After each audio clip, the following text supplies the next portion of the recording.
Aujourd'hui, on va faire la partie 2 de la vidéo sur les documents qu'il faut pour candidater aux bourses Erasmus Mundus et autres. Donc, j'avais fait une vidéo, la partie 1, que je vais mettre juste là, et j'avais donné une classification aux documents, une classification qui n'est pas officielle. Là, on va aborder la catégorie C, les documents spéciaux. So without further ado, let's get into it.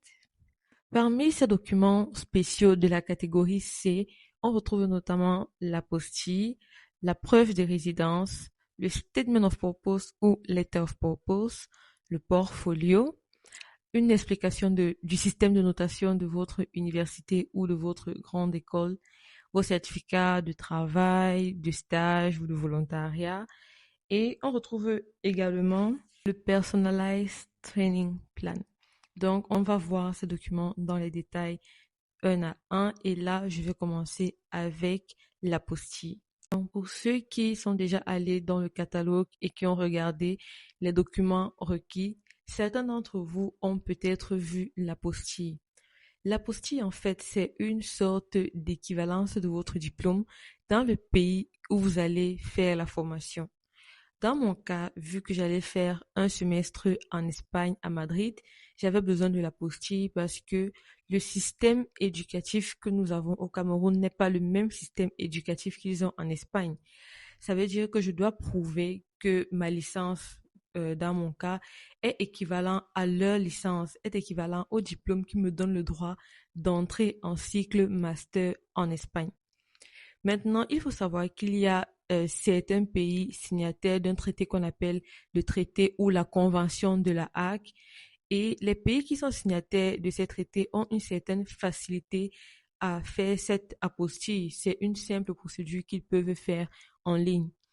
Mais si ton pays ne fait pas partie des pays qui ont signé la convention de la Hague, alors pour obtenir l'apostille ou l'équivalence, vous devez passer par une procédure différente. Généralement, ce que vous devez faire, c'est obtenir une copie certifiée de votre diplôme dans l'établissement qui vous l'a donné. Dans mon cas, je suis allée à l'université de Yaoundé 1 et j'ai fait la copie certifiée à la scolarité. Tout le monde ici qui est à l'université de Yaoundé 1 sait de quoi il s'agit. Lorsque j'ai eu cette copie certifiée, je l'ai prise avec moi, plus l'original et d'autres documents, et je suis allée à l'ambassade d'Espagne. Et à l'ambassade d'Espagne, on a imposé un cachet au verso de mon diplôme. Donc, c'était ça mon apostille, c'était ça mon équivalence. Mais renseignez-vous parce que la procédure peut peut-être changer en fonction du pays. Pour d'autres pays, vous êtes obligé, par exemple, de passer par le ministère de la Justice. Mais dans mon cas, je n'étais pas obligée de passer par le ministère de la Justice. J'avais juste besoin de cette copie certifiée de mon établissement et c'était tout. Le deuxième document de la catégorie documents spéciaux, c'est la preuve de résidence. En fait, la preuve de résidence, c'est tout document qui prouve que vous vivez où vous avez dit que vous vivez.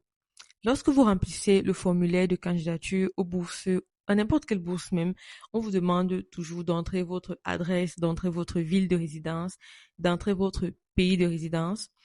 Dans le cas de la bourse Erasmus Mundus, il faut savoir que à l'arrivée, il y a un montant qu'on vous donne pour vous installer et il y a un montant qu'on vous donne pour les frais de voyage. On appelle ça généralement travel cost and installation cost.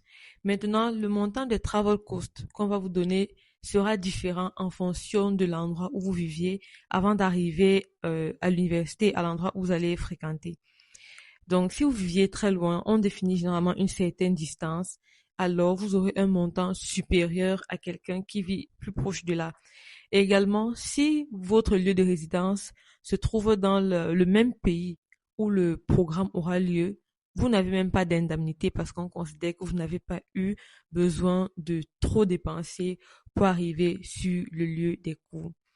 Maintenant, qu'est-ce qui peut être une preuve de résidence? Dans mon cas, j'avais utilisé le certificat de scolarité parce que à cette époque, j'étais encore étudiante à l'université de Yaoundé 1. Et si je suis étudiante à l'université de Yaoundé 1, si je fais les cours, ça veut dire que forcément, je vis du moins soit à Yaoundé, soit au Cameroun. Mais tout autre document peut passer, ça peut être un certificat de travail, ça peut être une facture, Ça peut être même une attestation que vous pouvez faire signer à la préfecture. Donc, tout ce qui montre que vous vivez à cet endroit passe. Ça n'a pas besoin d'être un document très très compliqué. On n'a pas besoin d'aller dans tel ministère ou tel ministère pour l'obtenir. Non. Le troisième document, c'est le portfolio. En fait, le portfolio, c'est un document qui vous permet de montrer de façon plus concrète vos compétences.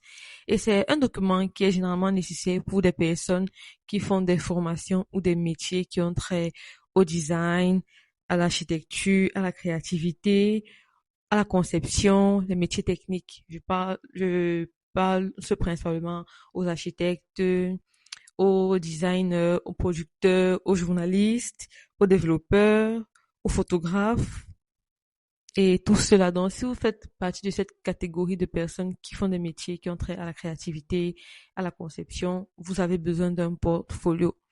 Maintenant, il peut arriver qu'on n'inclue pas le portfolio comme document obligatoire.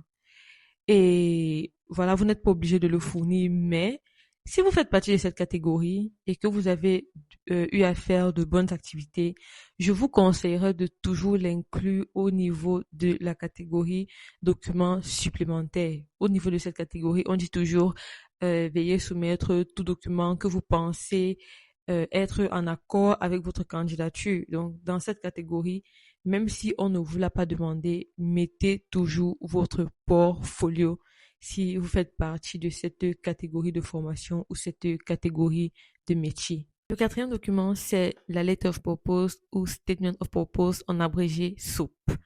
Pour certaines formations, en plus de demander la lettre de motivation, on va également vous demander une Letter of Purpose ou une SOP. Mais quelle est la différence entre les deux? En fait, dans votre lettre de motivation, vous êtes beaucoup plus spécifique. Vous parlez des choses qui ont directement trait au master auquel vous candidatez et c'est limité à une page, vraiment une page et demie maximum. Ça, c'est mon conseil. Or, le statement of purpose, c'est d'abord 2 pages minimum. Et là-bas, vous pouvez dire tout ce que vous n'avez pas pu dire au niveau de la lettre de motivation. Là-bas, vous employez un ton beaucoup plus formel. Vous allez sur des long-term goals, à la différence de la lettre de motivation. Là-bas, vous allez vraiment parler de votre background, que ce soit académique, que ce soit professionnel. Et vous allez vraiment parler de ce que vous comptez faire après, vraiment bien après, pas l'après immédiat comme au niveau de la lettre de motivation.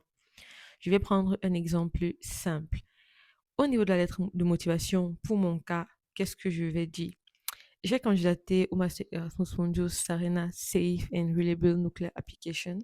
Donc, j'ai dit par exemple que je suis intéressée par le domaine du nucléaire et c'est pour ça que je candidate à cette formation. Après cette formation de master, je veux faire une thèse de doctorat et ensuite entrer dans l'industrie pour travailler. Au niveau de la lettre de motivation, c'est ça, vraiment clair, strict to the point. Maintenant, au niveau de la SOP, je vais par exemple dire que je suis intéressée par le domaine du nucléaire, mais pas que. Je suis également intéressée par l'éducation, par la communication, par le journalisme. Donc là-bas, je peux vraiment dire tout ce que je n'ai pas pu dire au niveau de ma lettre de motivation. Et au niveau des plans, je vais dire, OK, après cette formation de master, je vais faire un stage dans ce domaine. Après, je vais faire cette thèse. Après, je vais aller en entreprise où je compte passer 3 années, 4 années pour obtenir telle ou telle expérience. Après cela, j'espère avoir une position de manager et, par exemple, participer à l'installation d'une centrale nucléaire dans mon pays. Vraiment, au niveau du statement pour vous allez beaucoup plus loin. Donc, en gros, c'est ça.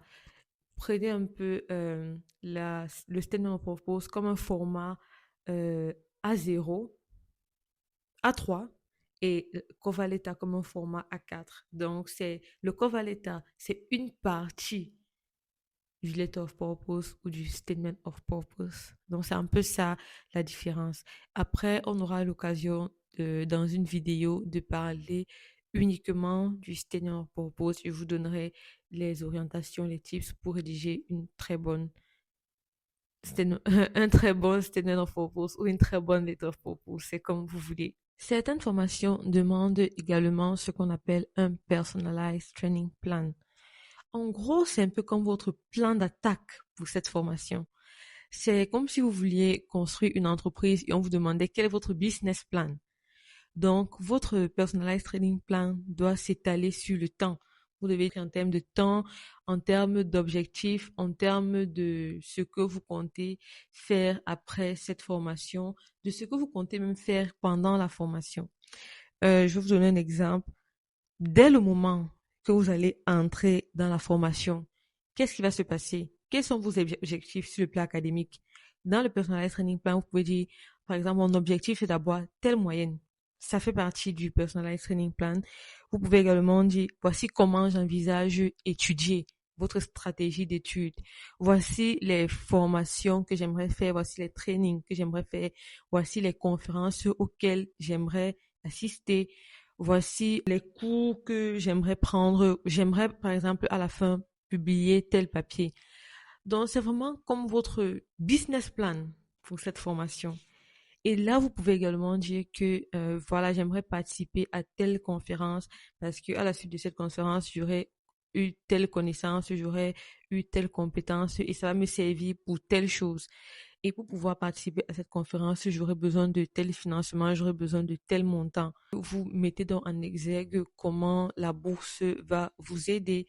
Vous devez également dire ce que vous allez faire après la formation, comment cela va contribuer à votre carrière et comment cela va contribuer à la bonne publicité de cette formation, à la bonne publicité de cette bourse. Vous devez montrer comment tout cela est aligné et est en cohérence avec la formation que vous voulez faire et surtout comment ça fit dans les objectifs non seulement du master, de l'école, mais également de l'organisme qui vous finance, entre autres l'Union européenne. Donc, si vous avez des aînés qui font des thèses, ils ont ce qu'on appelle un plan de recherche. C'est pareil, donc vous pouvez vous rapprocher d'eux et voir comment leur plan de recherche est structuré. Et en fonction de ça, vous pouvez également structurer ce personalized training plan. Et encore une fois, il y a certaines formations qui exigent ce document. D'autres formations ne l'exigent pas. Mais si vous avez le temps, vraiment, asseyez-vous et faites-le. Et même si votre formation ne l'exige pas, ajoutez ce document au niveau de pièces supplémentaires. Ça va beaucoup peser dans votre candidature. Ça va montrer que vous savez en fait ce que vous voulez. Et même si ce n'est pas ce que vous allez faire exactement, ce n'est pas grave. Mais ça montre quand même que vous avez déjà une idée de ce que vous voulez faire. Vous n'allez pas en étant perdu, en étant indécis. Donc, c'est toujours une bonne chose d'avoir ce personalized training plan, peu importe votre formation. Le sixième document, ce sont vos certificats d'emploi, de stage ou de volontariat ou même de compétition que vous avez gagné. Ça, ce sont des documents à ne pas négliger parce que, en réalité, peu de personnes ont cette activité extrascolaire dans leur curriculum. La majorité des étudiants, malheureusement, se focalisent uniquement sur ce qu'ils font à l'université et ne cherchent pas forcément à faire autre chose en dehors de l'école. Donc, ceux qui ont eu l'opportunité de faire ces activités, que ce soit des stages, des volontariats, de participer à des compétitions, c'est un plus pour vous. Donc, n'oubliez pas d'ajouter ces documents à votre candidature, toujours au niveau de la catégorie documents supplémentaires, si jamais cela ne vous a pas été demandé dans la catégorie documents obligatoires. Et la technique pour le faire, c'est de fusionner tous ces documents en un seul parce que il y a une limite au niveau du nombre de documents que vous pouvez télécharger, téléverser. Donc, fusionner toutes ces attestations en un seul document et vous pouvez l'inclure dans cette catégorie. Ça fera un très gros plus dans votre candidature. Et le dernier document de cette catégorie, c'est Explanation of Notation or Grading System. Donc, une explication du système de notation de votre université. Parce que toutes les universités n'utilisent pas le même système de notation. Il y a des universités où on donne la moyenne sur 20, d'autres sur 4, d'autres sur 2, d'autres sur 1 même. Donc, si l'université dans laquelle vous allez faire votre premier semestre a un système de notation différent de celui que vous utilisez dans votre université d'origine, il faudra fournir un document qui explique comment est-ce que votre moyenne est calculée, comment est-ce que les crédits sont distribués et ainsi de suite. Mais ne vous inquiétez pas, si on a besoin de ce document, on va vous le demander au niveau de la description des documents requis. Et ce document, vous pouvez le demander dans votre université ou vous pouvez le rédiger vous-même et le faire approuver par votre chef de département. Avec ceci s'achève la vidéo sur les documents requis pour candidater aux bourses Erasmus Mundus et autres. Si la vidéo vous plaît, si vous la trouvez utile, n'hésitez pas à liker et à partager avec d'autres personnes qui ont besoin d'explications sur ces documents. D'ici là, portez-vous bien. Bye bye and see you in the EU.